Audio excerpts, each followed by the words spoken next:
तलवार वाले हनुमान जी। क्या आप जानते हैं कि ग्वालियर में अंचल का एकमात्र ऐसा मंदिर है जहां भगवान हनुमान के हाथ में उनकी गदा नहीं बल्कि तलवार है। यही कारण है कि इन हनुमान का नाम तलवार वाले हनुमान पड़ गया है। पर आप जानना नहीं चाहेंगे कि आखिर हनुमान के इस रूप के पीछे क्या कारण है। ग्वालियर आगरा हाईवे पर गुजरती गाड़ियां ग्वालियर शहर से 7 किलोमीटर दूर बने तलवार वाले हनुमान जी के मंदिर पर रुक जाती हैं। यहाँ श्रद्धालु हनुमान जी के दर्शन को पहुँचते हैं। हनुमान जयंती के दिन तो मंदिर में भारी भीड़ रहती है क्योंकि हर श्रद्धालु अपने आराध्य के दर्शन की एक झलक पाने के लिए सुबह से ही पहुँचना शुरू हो जाते हैं। यहाँ विराजमान भगवान हनुमान की प्रतिमा बड़ी अनोखी है। हनुमान जी के हाथ में उनके अस्त्र गदा की जगह तलवार है।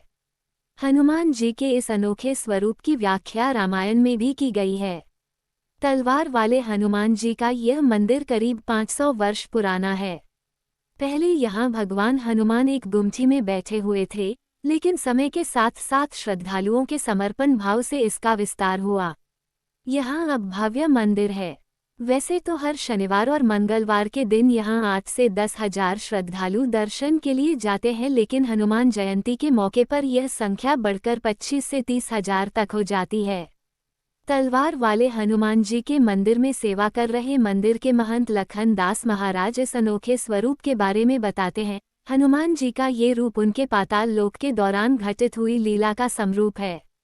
जब महर्षि विश्रवा का पुत्र हिरावन आराधिका महामाया के लिए भगवान राम और उनके भाई लक्ष्मण का वध करने के लिए तैयार था, तब राम भक्त हनुमान ने अहिरावन और उनकी सेना का संहार कर भगवान राम और लक्ष्मण की रक्षा की थी।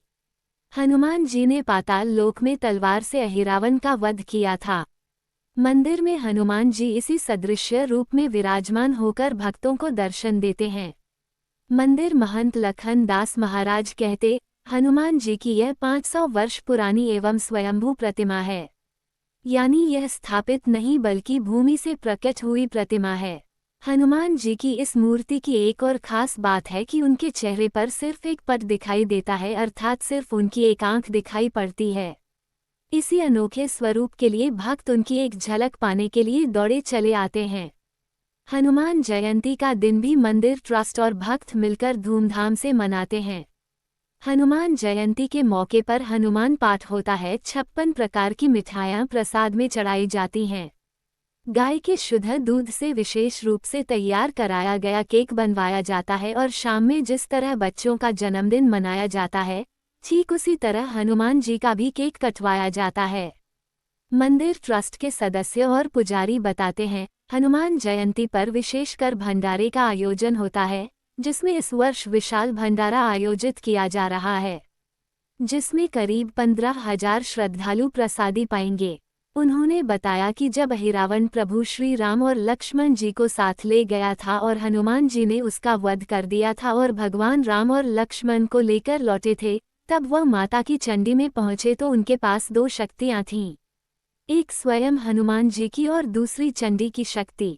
उनका यही एकमात्र रूप है जो यहाँ विराजमान है और इसके प्रमाण सालासर में भी देखने को मिलते हैं। सालासर में अंदर हनुमान जी के अनेक पीतल के बने हुए चित्र हैं, उनमें एक चित्र ये भी मौजूद है।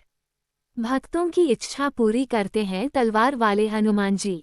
हनुमान जी की महिमा को लेकर कई किस्से श्रद्धालुओं के पास हैं, लेकिन कहा जाता है कि हनुमान जी यहाँ सबकी इच्छा पूरी करते हैं। खासकर निसंतान और ऐसे लोग जिनके विवाह नहीं होते यहाँ जाकर मन्नत मांगते हैं और अपने भक्तों पर हमेशा तलवार वाले हनुमान जी की कृपा रही है। उनकी इच्छाएं पूरी हुई हैं।